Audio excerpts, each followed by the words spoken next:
it in person. I love you. I love you. Kristen Dahlgren, NBC News, New York. Up next for us tonight, the unlikely football sensation. Tonight, the big reward for college football's newest star. Here's Katie Beck. Wake Forest football starting strong this season, partly thanks to the power plays of number 45, defensive back Nick Anderson. Did anybody expect that he would be having this kind of a season? I don't know if you expect any freshman, let alone a preferred walk-on, to have this type of season. A walk-on standout who played Saturday's game against Virginia Tech with skill and heart, nailing 3 interceptions and 11 tackles. The unexpected victory cause for celebrating. Anderson hoisted up as a hero. Whether you're a walk-on or the #1 guy, on the team, everyone's treated the same. And I felt that since day one. On the field after the game, another unexpected win. But this one, just for Anderson. Okay, in the spring, he's going to be on scholarship. That scholarship, a reason for him to work even harder. Each one of my teammates is going to go out with 100% effort, and, I want to play for them, I want to play for the school, I want to play for my family. And for unforgettable victories that catch us by surprise. Katie Beck, NBC News. We'll be right back. Traveling around the country this week, talking to voters, one thing has already become clear. The 2020 election is in many ways just that, a referendum on the year 2020, the year that brought us sickness, that's taken loved ones and friends, taken jobs, brought us unrest in our streets, and tested the meaning of truth. Are we a divided nation? You bet we are. Angst, uncertainty, and fear will do that. Rarely has an election ever been so personal for so many, or the stakes so consequential. And now, after all the passion and anger, the quiet power of voting will speak to and for our future. That's Nightly News for this Tuesday. We'll see you tomorrow from Pennsylvania. Good night, everyone. Hey, NBC News viewers, thanks for checking out our YouTube channel. Subscribe by clicking on that button down here and click on any of the videos over here.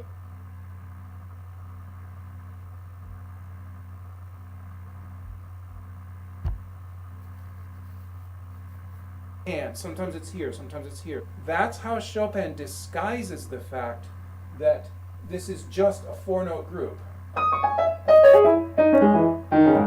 Just the same thing over and over again, but because of where it lies rhythmically, 1 and 2 and 3 and 1 and 2 and 3 and 1 and 2 and 3 and 1 and 2 and 3.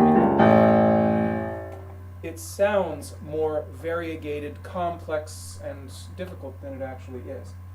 So what we would do here, we would avoid the temptation to see each measure as a group, that I can somehow lay my hand over all the notes of this measure, spread my fingers out, and somehow get all of those, maybe 5, 4, 3, 2, 1 or something. Then go here, spread my hand out over this measure and try to get it, spread my hand out over this measure and try to get it. The fact that we beam together like that is very deceptive, because that has nothing to do with how we play it physically. It only has to do with how it is organized metrically. Chopin took advantage of this and hid simple, elegant, ergonomically beautiful groups within stuff like that. So in my opinion, that's where we have to start, by finding these internal groups that are logical and ergonomic, that don't often match with the meter. That's very much the case in Chopin. And once we see what the groups are, the fingering is often quite easy. Now I'm going to show you something else. These are little sort of looping lines I've drawn, and what I mean by this.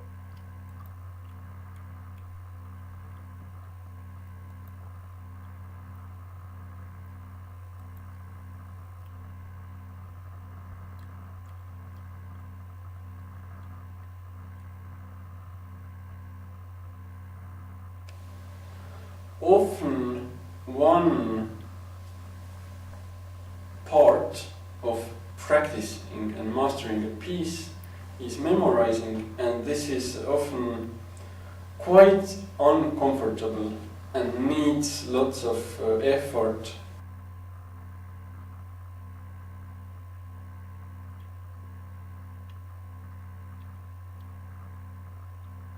On piano.social you can really learn how to play piano. You can do it in a fun, exciting way, and you can make lots of friends. And there is always a professional beside you who is up to supporting your studies. This is my promise. To get a better feel of piano.social, I want you to imagine a few things.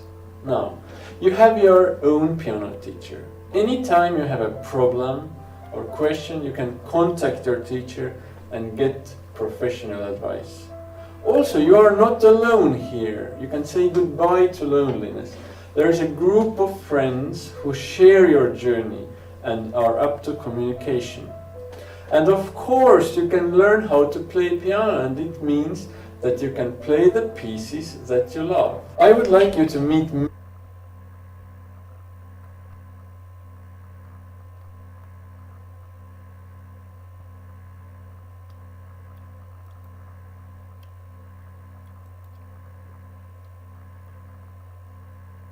On piano.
Исполнять мечты проще с Райфайзенбанком. I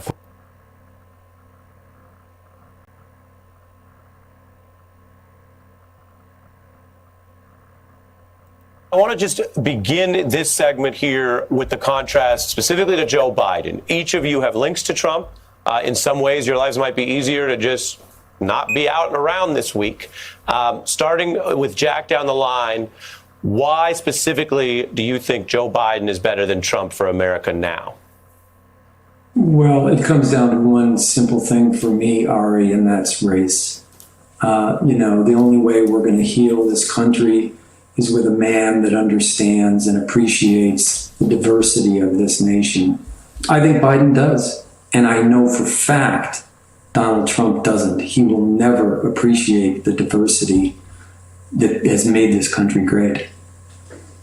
Yeah, and that's obviously, as so many Americans know, and living through this year and this era, so important. Barbara, similar question to you, and in the context of your brand new book, which as Beat fans were excited about, Tower of Lies, what you know of him that you document in the book and the contrast to Biden. It's hard to say this because all politicians are basically dishonest, and they have to be. They have to pander to whoever they're talking to. I understand that. But comparison, Biden is honest. Biden doesn't cheat. Biden understands people. Biden cares about people. Trump cares about one thing and one thing only, and it's him and his money and his ego, that tremendous ego. Biden doesn't have that. As far as looking at what Trump did to our country and continues to do to our country today by filling up our Supreme Court with people that are going to violate the Constitution, he's a terror. He's a nightmare. So, Biden is good. Biden has the experience. Biden knows government, all of those things. But I can't think of almost anyone that wouldn't be better than Trump. Michael? Yeah, look, I have to just add to what Jack and Barbara just said. Donald Trump cares for no one or anything other than himself. I've often said, and I said it in front of the House Oversight, he's a con man, he's a fraud, he's a racist.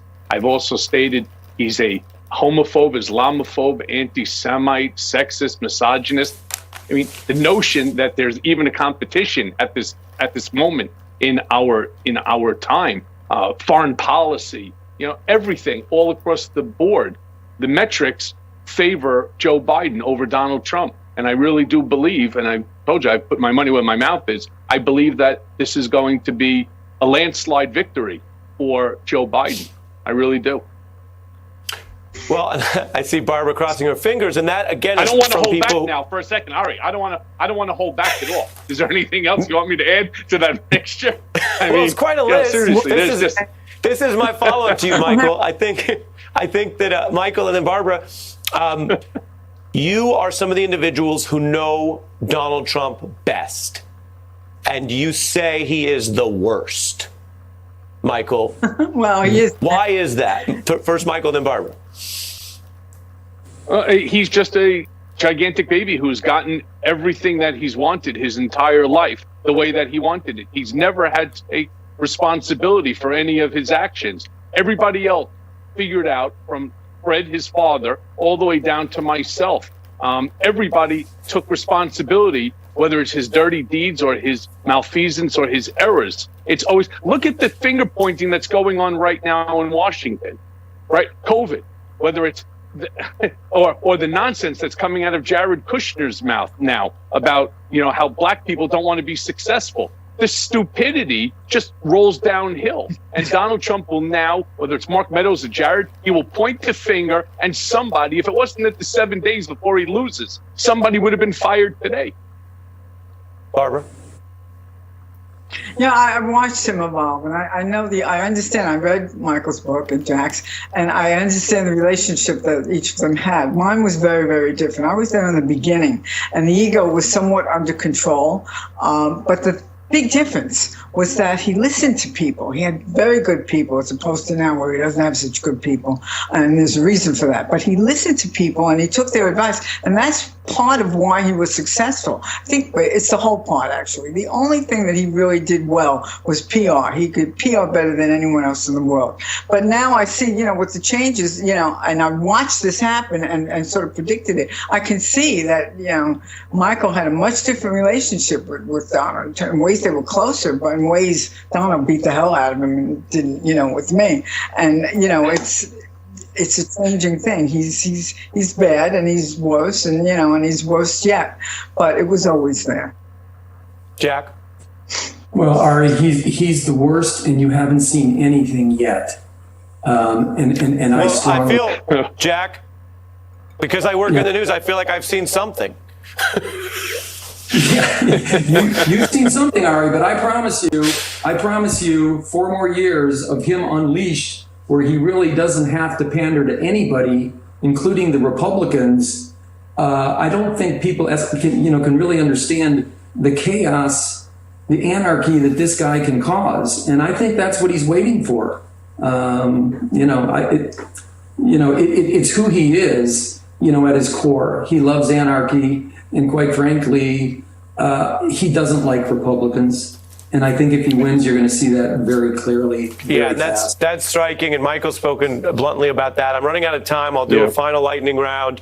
If you wake up when the election results are in, whether it's that night, the next day, or days later, sometimes it takes longer to count, but when they come in, and you find out that Donald Trump has lost, your feeling in a word or a sentence quickly, Jack? Relief, Ari. I'll be relieved for our country. Very, very simple. Barbara? I'll start to believe again. Michael? Yeah, I'll be relieved as well. I think it's about time that the country needs to heal, and that we can't do it with him as the captain of chaos. All striking and really thoughtful ideas, analysis, and first-person experience, which voters then can see and listen to tonight and make up their own minds. But clearly, all of you have put something on the line for this. So we appreciate your time. Michael Cohen, Barbara Rez, Jack O'Donnell, exclusive panel only here on The Beat. We appreciate you. Hey, I'm Ari Melber from MSNBC. You can see more of our videos right here, or better yet, subscribe to our YouTube channel below. You could have been anywhere in the world, but you're here with us, and we appreciate that.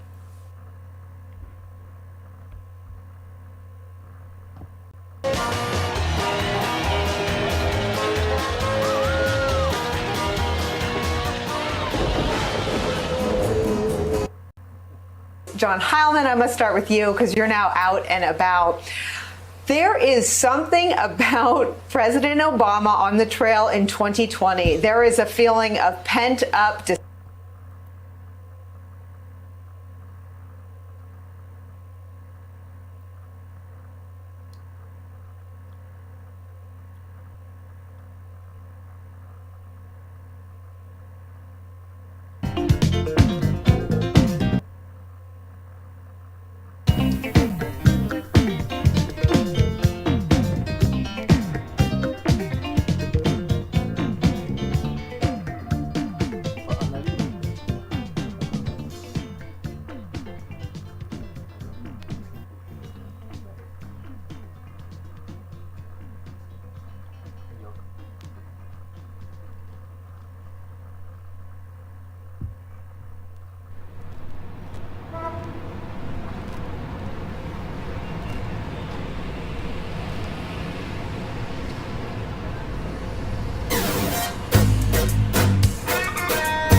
A while ago, I proved to you that 0 was equal to 1, and I did that by using an infinite series.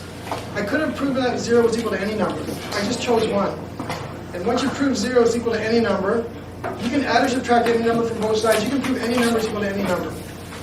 But today I'm going to prove by a different method that 1 equals 2. Believe it or not. So proof. Let, for example, A equals B. Whatever A is, B is the same thing. Then, multiply both sides by A. You get A squared equals AB. Then, subtract B squared from both sides. All legal operations. Then, you can factor both sides by a different method. Left-hand side, difference of squares. So what do you get? A plus B. A plus B times A minus B. On the right-hand side, you can factor by factoring a common factor, by factoring out B, and you get A minus B. Now, which one done before you say anything? At this point, I can divide both sides by A minus B. In other words, I can just cancel A minus B. So I get A plus B equals B. Yeah. But A is equal to B. So that's the same as B plus B equals B. Because A is equal to B. Or 2B equals 1. 2B or not 2B. This is not 2B here. This is just B. Divide both sides by B. And you get 2 equals 1. QED. Big fat check mark. Impossible. Whoa, whoa, whoa, whoa, whoa. Whoa, what's wrong here? 2 equals 1. Oh, Shu, be quiet. Shu knows. I'll get him to give us the answer in a minute. What's wrong here? If there's nothing wrong, this must be true. Oh. Ah, very logical. What if A and B equals to 0? Well, they could, but they're equal to anything. A cannot be equal to B. It is equal to B. I said so. Why Shu? Why? Magic. Shu. Because when you cancel A minus B, you have to make sure A minus B is not 0. But you say A equal to B, so A minus B is 0. All right, you're on the right track, John. It's not that they can't be 0. They can't be the same number, because if they're the same number, well, they can be the same number. But then if you can't divide by A minus B. That's what I'm really doing when I cancel, because A minus B equals 0. Oh. When you divide by 0, all sorts of weird things can happen. You can prove all sorts of interesting things when you divide by 0. So don't divide by 0 or you'll end up proving this. And then nothing in the universe will make sense. Alright? Or you'll end up proving this. And then nothing in the universe will make sense. Well, they can be the same number, but then if you can't divide by A minus B. That's what I'm really doing when I cancel, because a minus b equals 0. Oh. When you divide by 0, all sorts of weird things can happen. You can prove all sorts of interesting things when you divide by 0. So don't divide by 0 or you'll end up proving this. And then nothing in the universe will make sense.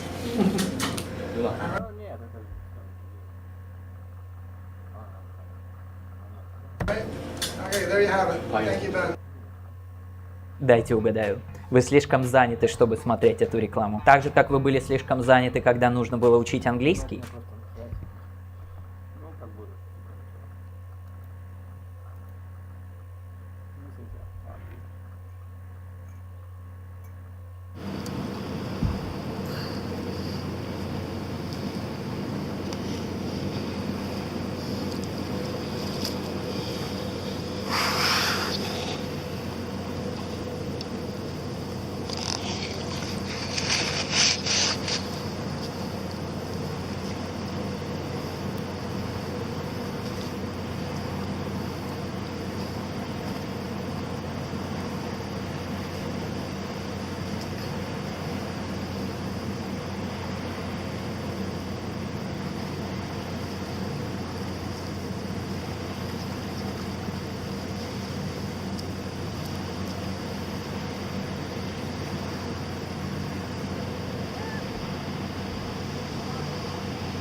Даже есть собирался что-нибудь.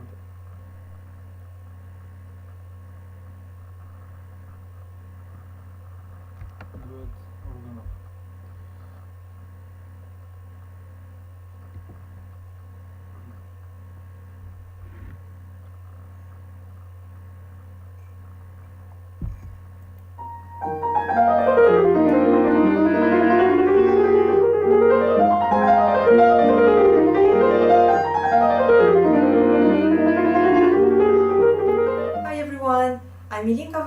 And you're watching the new video tutorial on pianocareeracademy.com as part of my holistic piano coaching program.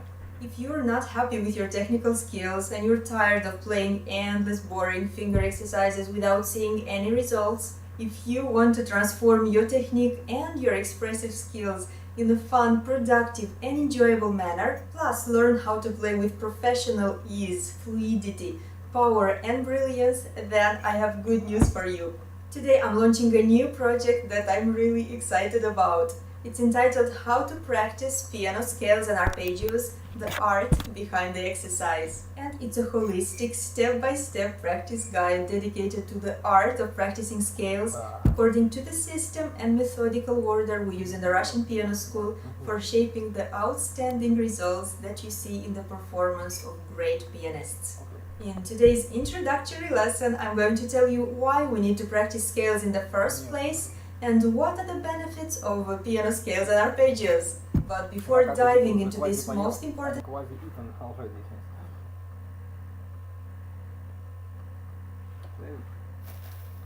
Mandarin is really good study.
job interesting. Where is my job? Where is my work?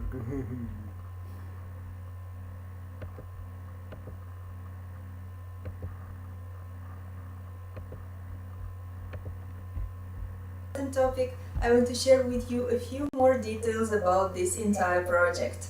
Our scale series will consist of more than 80 lessons structured as progressive episodes. Moreover, we'll be advancing simultaneously on 3 levels, which means that beginner lesson 1, intermediate lesson 1 and advanced lesson 1 will be live at the same time, and then we'll continue to move forward on each level in a progressive manner. This tutorial is addressed not only to piano students and enthusiasts of all ages and skill levels, but also to piano teachers who want to discover the professional principles of the Russian piano school. Today's introductory lesson will be available on YouTube, and you can find all the other step-by-step episodes, including detailed downloadable scale charts, on my piano coaching program at pianocareeracademy.com. Не знаю. Нет, наверное. Perhaps. Okay. Well, I don't know. So, why do we need to practice scales, which seems so boring at first glance? Practicing scales in a systematic manner will improve 4 fundamental aspects of your pianistic skill set: your technique, your theoretical understanding of tonalities and your harmonic thinking, your hearing, and also your expressiveness. Now let's take a closer look at the technical benefits, because they are the main ones when it comes to scales. Incorporating scales in your daily practice routine is the most efficient, and it's an indissoluble part of every great pianist's journey. Scales are the perfect piano warm-up. Besides developing technique in a natural, harmonious way, scales will also prepare your arms, wrists and fingers for the practice to come.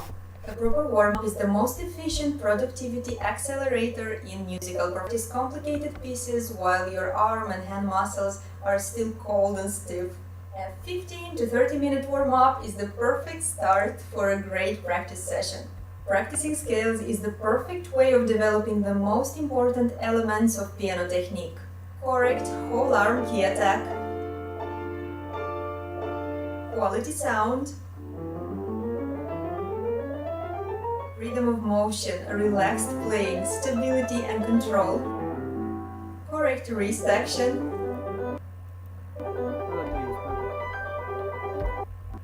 freedom of motion, correct whole arm key attack,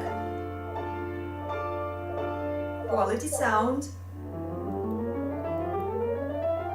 freedom of motion, relaxed playing, stability and control, correct wrist action, finger strength, correct thumb crossings, which in fact are the cornerstone, the pivoting point around which revolves the entire piano technique. Dexterity, evenness, precision and speed. Coordination between both your hands and also between your mind and your hands. Regular scale practice will help you to coordinate your inner hearing with your pianistic gestures, so that everything you imagine can be instantly transferred into actual physical movements that can bring out your intentions. Scale practice will help develop both your hands in an equal manner, which usually is a big problem because most people use one hand better than the other one. And you'll also notice that your ability to multitask will greatly improve as a result of regular scale practice. Scales are a true encyclopedia of pianistic technical patterns, of fingering formulas and positional blueprints that can be found in lots of pieces. Once you master these patterns, you'll empower your technical skills with a set of universal keys that can unlock most passages and crack the code, so to speak, of most technical difficulties. And naturally, each time you come across such a pattern in a piece, you'll be able to play it with ease without losing time and effort for learning it from scratch. Let me give you only a couple of examples. Classical music abounds in scales and scale-like patterns. Here is a fragment from the first movement of Mozart's Sonata in C major, Köchel 545.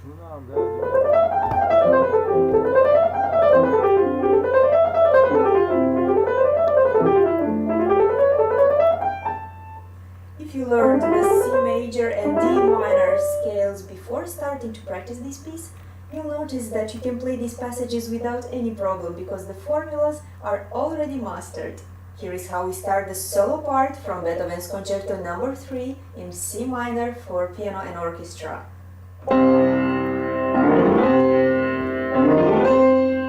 Here, as you probably noticed, we had a C minor scale, the melodic variation.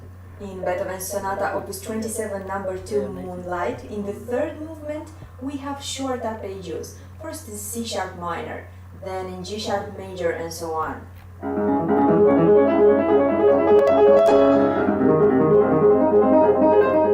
In romantic music, we can find lots of scale-like passages and patterns as well. For example, Schubert's Impromptu Opus 19 No. 2 is built on an E-flat major scale.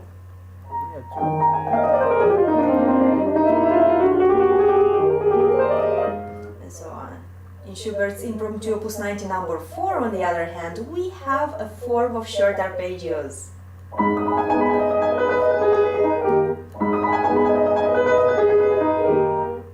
Now let's take a look at a wonderful, impetuous chromatic scale from Chopin's Scherzo No. 1.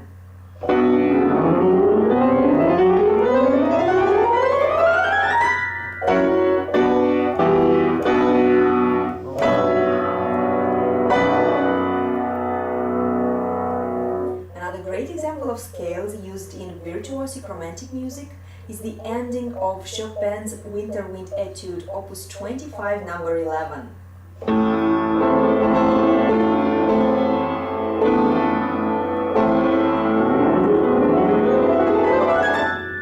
As you can see here, we have an A minor melodic scale. Another great example that I love is the combination of 4-note chords in the right hand with arpeggios in the left hand in Rachmaninoff's Prelude Opus 23 No. 5, the middle section.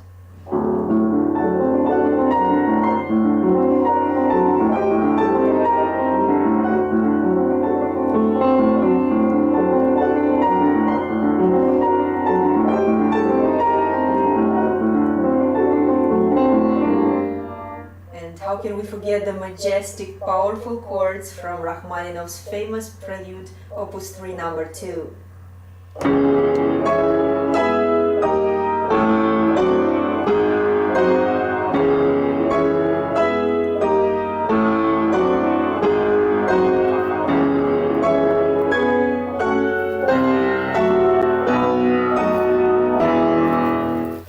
Even if scales comprise the most important pianistic technical formulas, they do not cover the entire complexity of all. Now that we made a very quick overview of the technical benefits of playing scales, let's see how these magical exercises can improve your hearing, your understanding of tonalities, and your expressiveness.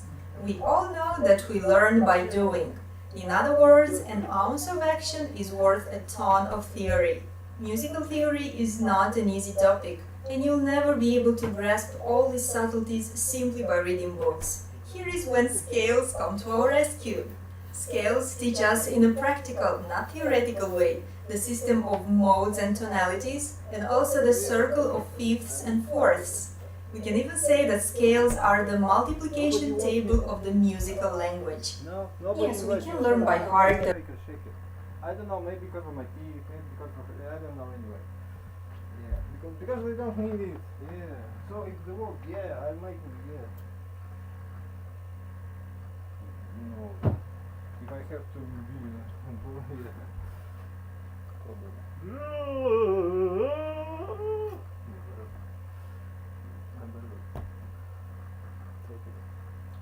Так.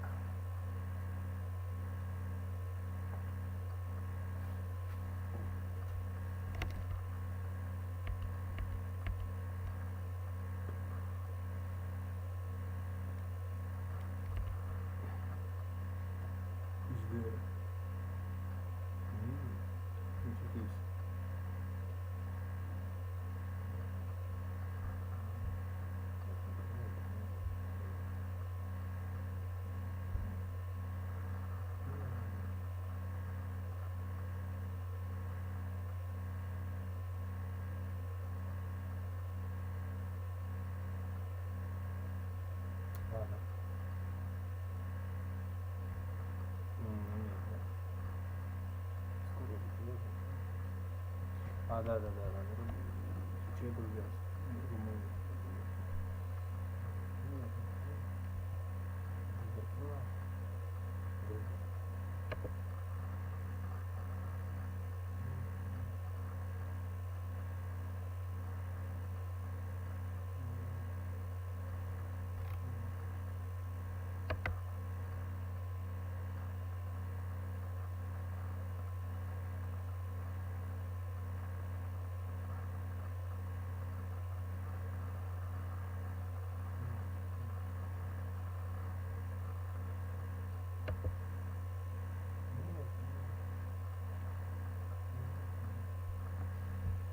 Нет.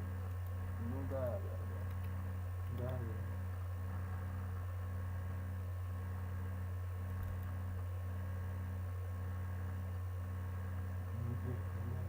Я про себя и говорил тогда. И что дальше?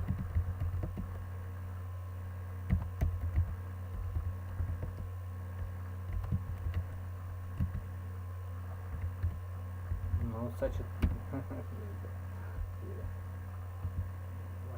what should I shame it or what? What do you mean?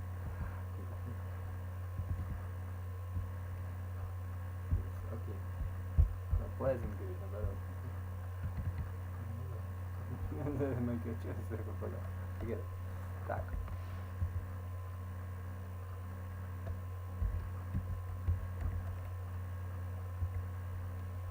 Нет. Давай на себя.